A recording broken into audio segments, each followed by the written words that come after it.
Outra investigação que se arrasta e há muito mais tempo é a denúncia de tráfico de órgãos que envolve 3 médicos e um menino de 10 anos. O chamado caso Pavese teve repercussão internacional. Os médicos foram condenados e presos, mas já estão livres outra vez. De um lado, Paulinho, um menino hospitalizado depois de bater a cabeça em uma brincadeira. Do outro lado, 7 médicos acusados de participar de um crime. Um suposto esquema para retirar e vender órgãos para transplantes. Eles teriam feito isso com Paulinho ainda vivo. 3 destes 7 médicos foram condenados. Eles levaram ele para a cirurgia de retirada de órgãos ainda vivo. Anestesiaram e retiraram os órgãos. A luta do pai de Paulinho para levar os médicos à justiça se tornou um caso de repercussão internacional. Semanas atrás, os 3 médicos condenados tiveram a prisão preventiva decretada pela primeira vez. São eles, os urologistas Cláudio Rogério Carneiro Fernandes e Celso Roberto Frasson Scaff, e o anestesista Sérgio Poli Gaspar. Todos trabalhavam na Santa Casa de Poços de Caldas, Minas Gerais. O caso aconteceu há quase 14 anos. Paulinho, na época, tinha 10 e morava neste prédio com os pais. Ele brincava na área de lazer do edifício que fica no primeiro andar quando sofreu uma queda de menos de 10 metros. Paulinho estava com os amigos na piscina. Ao sair da água, ele se aproximou de uma grade de proteção e acabou caindo. Ele saiu da piscina com as mãos molhadas, ele saiu e falou para os amiguinhos, olha como é que eu viro aqui e não caiu lá embaixo. E virou na grade. Nisso ele caiu lá embaixo. O porteiro Luiz Carlos estava de plantão naquele dia. Ele só gritava para a mãe dele que estava doendo, ele estava machucado, que estava saindo sangue. Ele estava com medo do pai dele, que o pai dele ia brigar com ele, que tinha caído ali embaixo. Logo após a queda, o menino Paulinho foi levado para o hospital onde ocorreram os primeiros socorros. A unidade fica a poucos metros do local do acidente, na esquina da rua do edifício. Paulinho chegou com traumatismo craniano e ferimentos no rosto. No Hospital Pedro Sanches, fez exames e passou por uma cirurgia de 3 horas. Depois foi transferido para a Santa Casa. 2 dias depois do acidente, Paulinho estava morto. A certidão de óbito aponta traumatismo crânioencefálico como causa da morte. Paulo Pavese, o pai do menino, desconfiou quando recebeu a fatura do primeiro hospital, o Pedro Sanches. O valor da conta chegou a quase R$12 mil. A partir daí, o pai começou a investigar e passou a acreditar que os órgãos de Paulinho tinham sido vendidos, como ele contou há alguns anos nessa entrevista. Eu desconfiei, foi feita uma investigação, foi feita uma auditoria pelo Ministério da Saúde. E nessa auditoria ficou claro que teve uma série de irregularidades. A investigação sobre a documentação médica da morte de Paulinho provou a existência de fraude nos documentos, falta de exames, datas alteradas. Existe a suspeita de alta dosagem de remédios. A declaração que permite a doação de órgãos foi assinada apenas pelo pai, e não pela mãe, pelo pai, como a lei exige. Ao longo do tempo, os promotores e a justiça passaram a concordar com a tese do pai de Paulinho.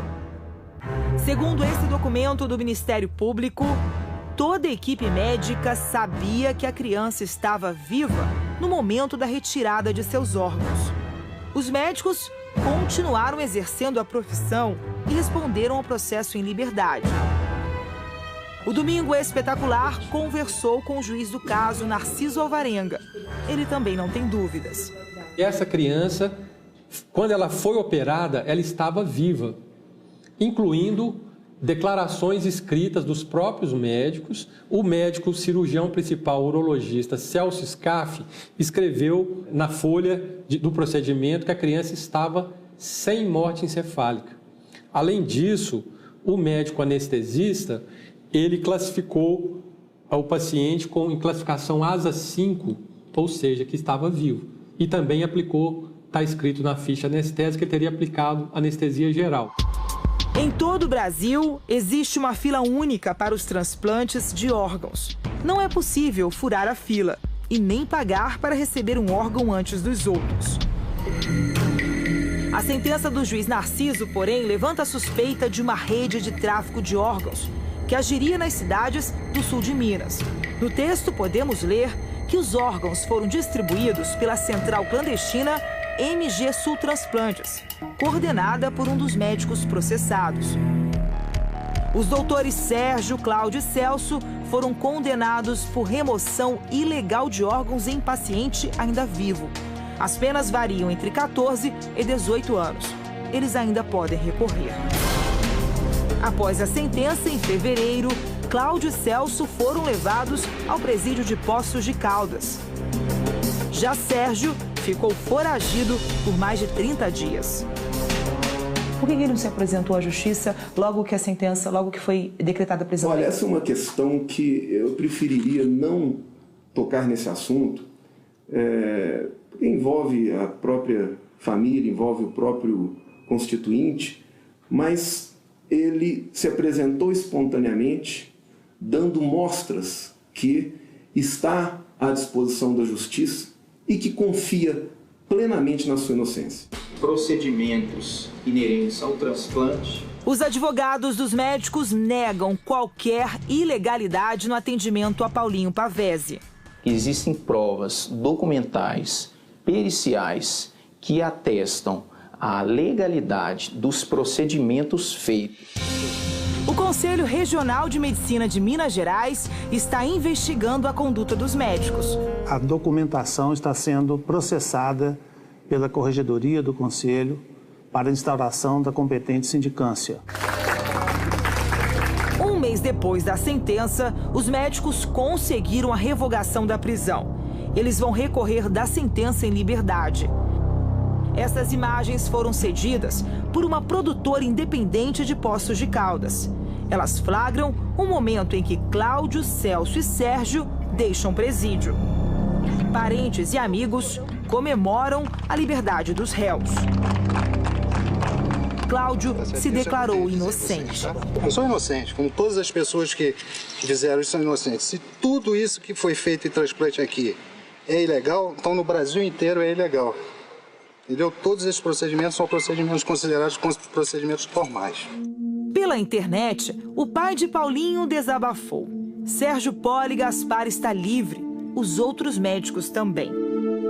Em outra postagem, ele conta que recebe ameaças com frequência. Eu recebo ameaças, dizendo que no final eles serão inocentados e vão me processar e acabar com minha vida. Paulo Pavese está recluso e vive com medo fora do Brasil. Ele recebeu o benefício do asilo humanitário na Europa, como mostra o repórter André Tal. Por ser um cidadão europeu, Paulo Pavese pode morar e trabalhar em qualquer país da comunidade europeia. Desde 2012, ele vive aqui em Londres com a segunda esposa e a filha do novo casamento. Mas ainda com receio das ameaças que recebeu, ele evita expor muito a vida pessoal. Nossa equipe entrou em contato com Paulo por telefone. Ele conversou com a gente, mas não quis informar o próprio endereço e preferiu não dar entrevista. Acontece que uma pessoa perseguida vai sempre ter medo, né? Ela nunca vai viver sem medo. A advogada brasileira Vitória Nabas atua em Londres há mais de uma década e explica como funciona o asilo humanitário na Europa. É uma pessoa, ou uma família inteira que seja, que não pode mais viver no seu país de origem, por algum motivo que seja. Conflito político, conflito sexual, pela opção, religioso. Por ter feito alguma denúncia. Depois do acidente... Um ano depois de chegar à Itália, Paulo Pavese recebeu a cidadania do país. Ele também participou desse documentário italiano sobre tráfico de órgãos. Depois de 2 dias da entrada de emergência no hospital, várias tentativas de que ele viesse a óbito foram tentadas. No filme, Paulo afirma que sabe onde estão os órgãos do filho. Ele diz conhecer as pessoas que compraram e receberam as córneas e os rins de Paulinho. Tem 2 crianças que receberam as córneas do meu filho, uma mora em Cuiabá e outra em Campinas. E os rins do meu filho, 2 pacientes receberam, um faleceu e o outro mora em Poços de Caldas. Além da morte de Paulinho, outros 8 casos estão sendo investigados na região de Poços de Caldas. A história de Paulinho pode ser apenas a ponta do iceberg, como explica o juiz Narciso Alvarenga. A equipe de transplantes tinha autorização do Ministério da Saúde para operar, mas essa organização MG Sul Transplantes não tinha, então era ilegal. Além disso, ela manipulava uma lista própria, contrariando a lei de transplantes, que fala que tem que existir uma lista única.